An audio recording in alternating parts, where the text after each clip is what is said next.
وَلَقَدْ يَسَّرْنَا الْقُرْآنَ لِلذِّكْرِ فَهَلْ مِن مُّدَّكِرٍ اعوذ باللہ من الشیطان الرجیم بسم اللہ الرحمن الرحیم دونہ ملتحدہ واصبر نفسک مع الذین یدعون ربہم بالغداۃ والعشی، اور اپنے آپ کو روکے رکھیے اور صبر کیجئے ان لوگوں کے ساتھ جو اپنے رب کو پکارتے ہیں صبح و شام۔ یہ اگرچہ غرباء میں سے ہیں، یہ بلال ہیں، یہ عبداللہ ابن ام مکتوم ہیں، یہ نابینا ہیں، یہ ابو فقی ہیں، یہ غلام ہیں، یہ عمار ہیں، اور یہ اسی طریقے سے خباب ہیں، لوہار ہیں۔ یہ لوگ جو ہیں آپ ان کی اس رفاقت کو غنیمت سمجھیے۔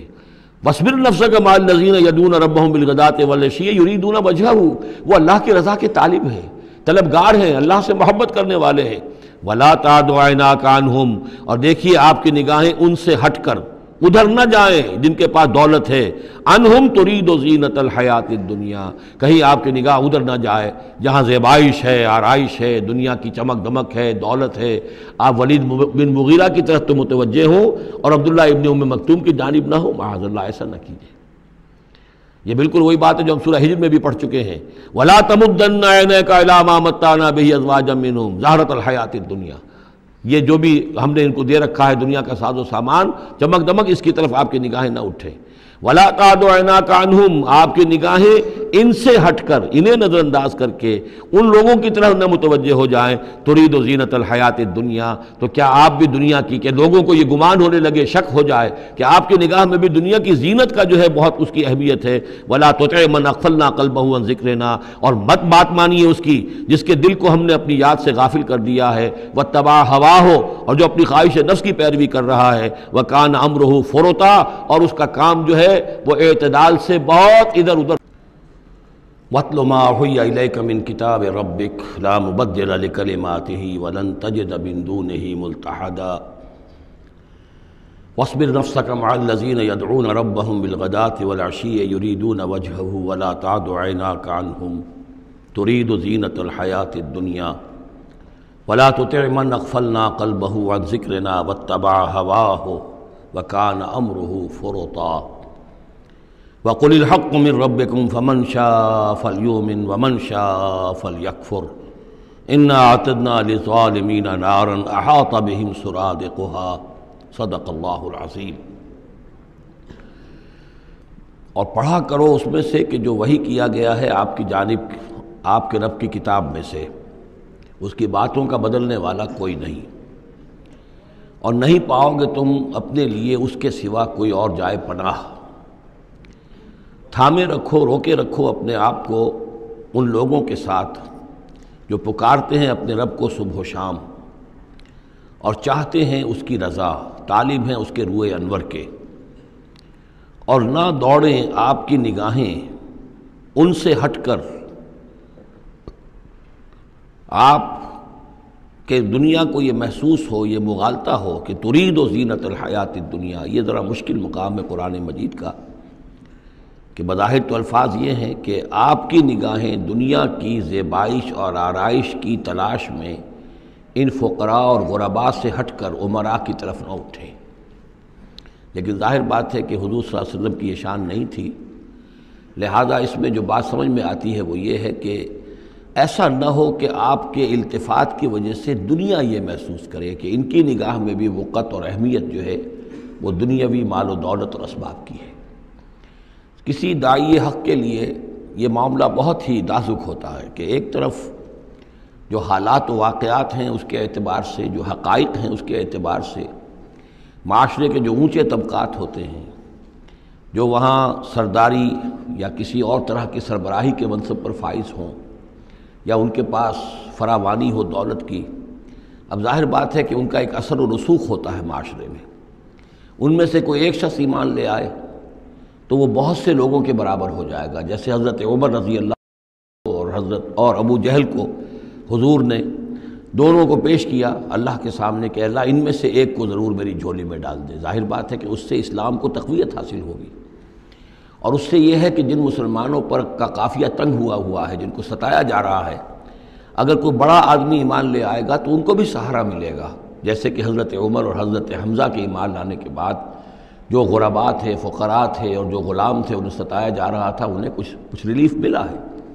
اس حوالے سے ایک طرف تو اس کی ضرورت ہوتی ہے کہ ان کی طرف توجہ کی جائے، التفات رکھا جائے، تاکہ اگر وہ ایمان لے آئے تو اس سے ایمان کو بھی تقویت ہو، اسلام کو تقویت ہو، مسلمانوں کو بھی فائدہ پہنچے۔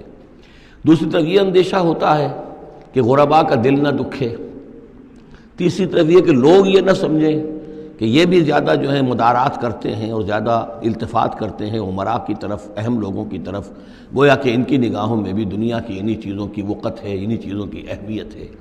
تو یہ تین طرف کے چیز سمجھیے کہ یہ چکی دو پارٹوں والی نہیں، تین پارٹوں والی ہے، کہ جس میں کوئی داعی جو ہوتا ہے وہ اس مخمصے میں آ جاتا ہے کہ ایک طرف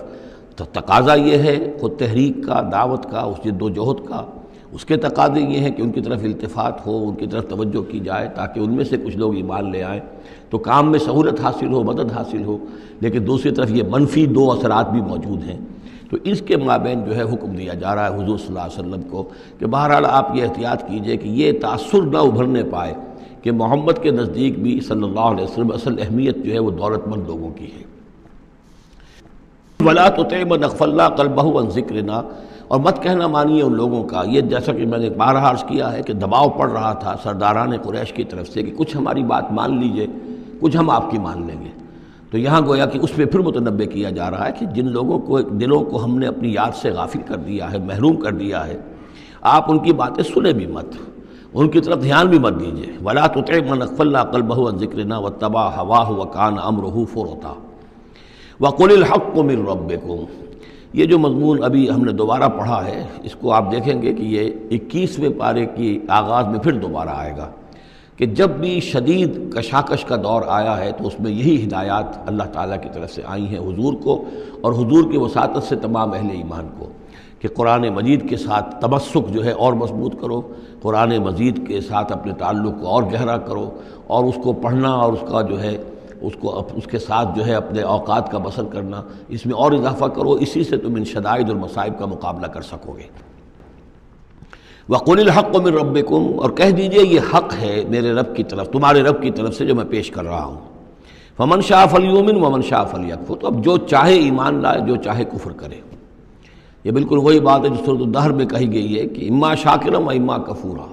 ہم نے پورا اختیار دے دیا، انا ہدیناہ السبیل اما شاکرا و اما کفورا، یہ اختیار ہم نے انسان کو دیا ہے، چاہے شکر گزار بندہ بنے، چاہے کفران نعمت کی روش اختیار کرے۔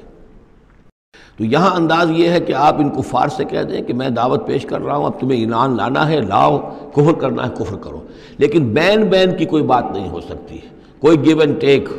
کوئی جو ہے کمپرومائز، یہ ممکن نہیں ہے۔ قُلِ الْحَقُّ مِنْ رَبِّكُمْ، ٹیک اٹ اور لیو اٹ، یہ حق ہے تمہارے رب کی طرف سے، چاہے اسے چھوڑ دو تو پورے کو چھوڑنا ہوگا، قبول کرنا ہے تو پورے کو کرنا ہوگا۔ فَمَنْ شَاءَ فَلْيُؤْمِنْ وَمَنْ شَاءَ فَلْيَكْفُرْ إِنَّا أَعْتَدْنَا لِلظَّالِمِينَ نَارًا، ہم نے ظالموں کے لیے، کافروں کے لیے، مشرکوں کے لیے آگ تیار کر رکھی ہے، احاطہ بہم سرادقها،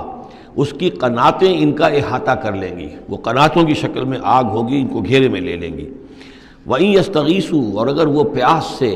جہاں بلب ہو کر پانی مانگیں گے، یغاثوا بماء کالمہل یشفی الوجوہ، تو انہیں ایسا پانی دیا جائے گا پینے کے لیے کہ جیسے بھول، یہ جو مہل کے ترجمے کئی کیے گئے ہیں، کھولتے تیل کی تلچھٹ، لاوا، پگھلا ہوا تانبا اور پیپ وغیرہ، مان سدید، ان میں، اور وہ اتنا گرم ہوگا یشفی الوجوہ کہ ان کے چہروں کو بھون دے گا۔ بیس الشراب، بہت ہی بری شے ہوگی پینے کی، وساعت مرتفقہ، اور یہ ان کے لیے ان کی آرام گاہ جو بنے گی جہنم، بہت ہی بری آرام گاہ ہوگی۔ اس کے برعکس وہی سائملٹینیس کنٹراسٹ کا اسلوب، ان الذین آمنوا وعملوا الصالحات، جو لوگ ایمان لائیں اور نیک عمل کریں، انا لا نضیع اجر من احسن عملا، ہمارا یہ اصول نہیں ہے کہ جو لوگ اچھے عمل کریں ان کے اجر کو ہم ضائع کر دیں، ان کا اجر بھرپور انہیں ملے گا۔ اولئک لہم جنات عدن تجری من تحتہم الانہار، یہ وہ لوگ ہیں کہ جن کے لیے ہیں وہ رہنے والے باغات، ریزیڈینشل گارڈنز، جن کے دامن میں ندیاں بہتی ہوں گی، یحلون فیہا من اساور من ذہب، انہیں پہنائے جائیں گے وہاں کنگن سونے کے،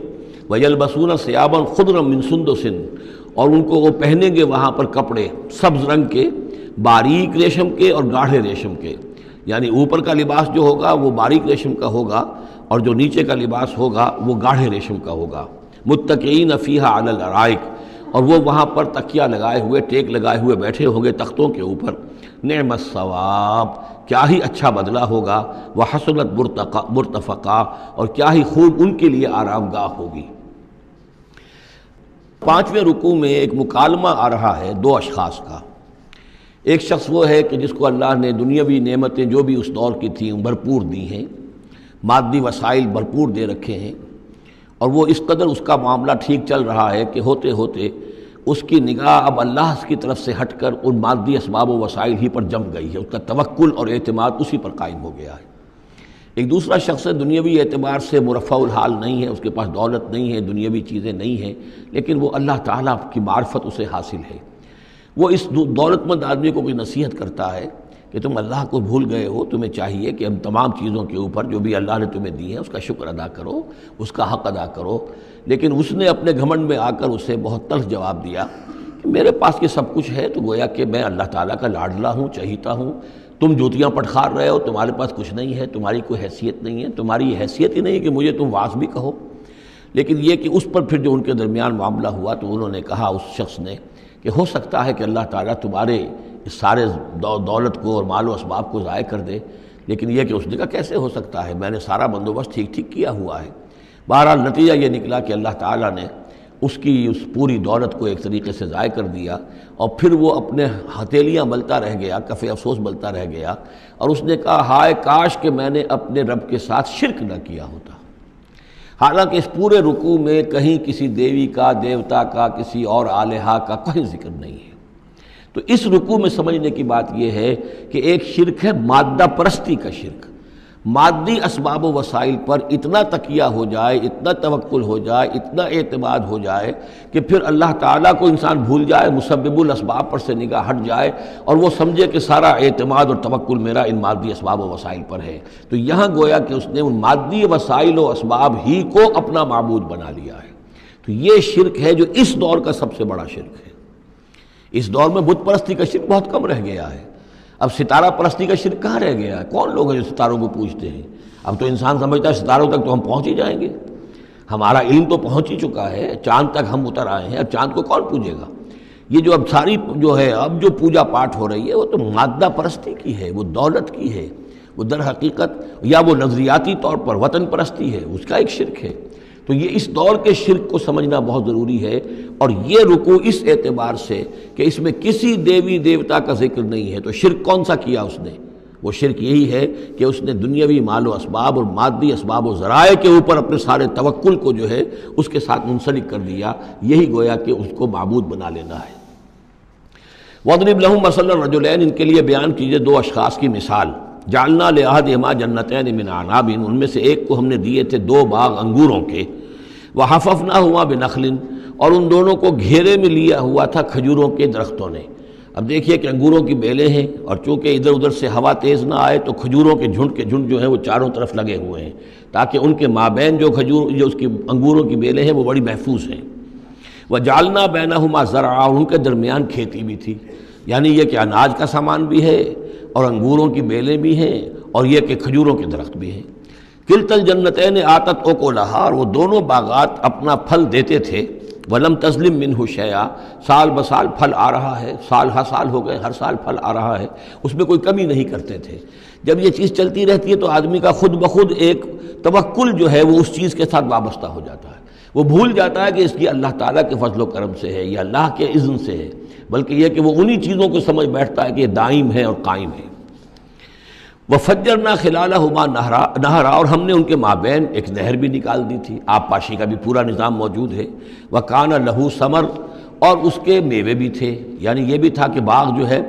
پھلا ہوا اس وقت، انگور بھی ہیں اور کھجور بھی جو ہے درخت جو ہیں لدے ہوئے ہیں، اور ایک اس کا مفہوم یہ بھی ہے میرے نزدیک جو زیادہ راجح ہے کہ اس کو اولاد بھی اللہ نے خوب دی تھی۔ جیسے درختوں پر پھل لگتا ہے تو انسان کے لیے اس کی اولاد جو ہے اس کے پھل کی حیثیت رکھتی ہے، تو گویا کہ اس کو اولاد بھی ملی تھی۔ فقال لصاحبہ وہو یحاورہ، تو کہا